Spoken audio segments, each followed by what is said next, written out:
పలాస నగరం. ఇది శ్రీకాకుళం జిల్లాకి ఆనాదిగా వాణిజ్య కేంద్రం. పలాస జీడిపప్పు గురించి తెలియని వారు ఉండరు. పలాస నగరంలో నెమలికొండపై ఉన్న శ్రీ వెంకటేశ్వర స్వామి దేవాలయం యాత్రికులను అమితంగా ఆకట్టుకుంటుంది.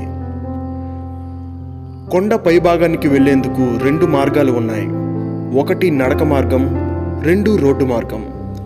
కానీ భక్తులు మాత్రం నడక మార్గాన్నే ఎక్కువగా ఎంచుకుంటారు.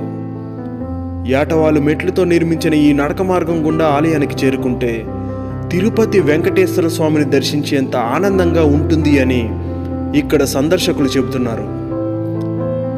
కొండ పైభాగంలో ఆలయానికి చేరుకున్నాక ట్విన్ సిటీస్గా పిలువబడే పలాస, కాశీబుగ్గ నగరాల ఏరియల్ వ్యూ మీ కళ్ళను అబ్బురపరుస్తుంది.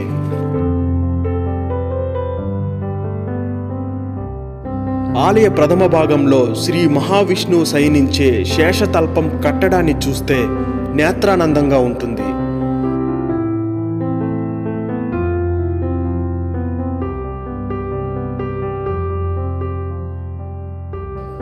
ఆలయం లోపల వెంకటేశ్వర స్వామి విగ్రహంతో పాటు వినాయకుని విగ్రహం, శివలింగం కూడా దర్శనమిస్తాయి.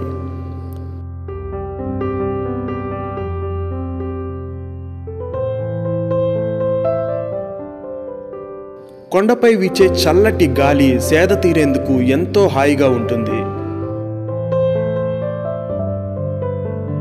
ఇంత అందంగా ఉన్న ఈ ఆలయాన్ని మరింత డెవలప్ చేయడానికి ఇంకా ఎంతో ఉంది.